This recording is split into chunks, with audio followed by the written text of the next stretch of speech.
How to delete Snapchat account permanently without password.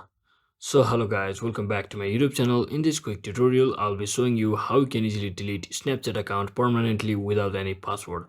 So first thing what you want to do is just make sure you have logged into your Snapchat application.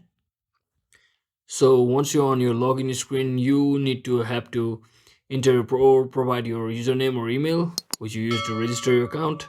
So once you do that, since you don't know your password, just click on forget password and you will get this option.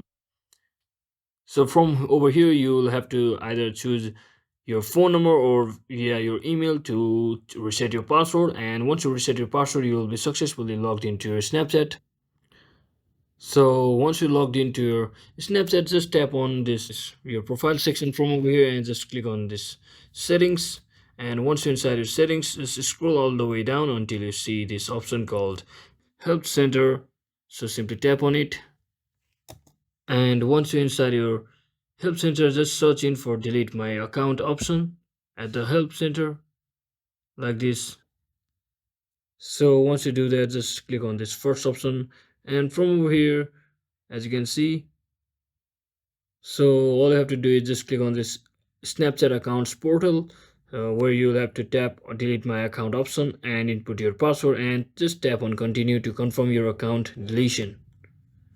So that is exactly how you can easily delete Snapchat account permanently without password. So I hope this video was helpful guys. If it was, don't forget to like and subscribe to channel. See you on the next one.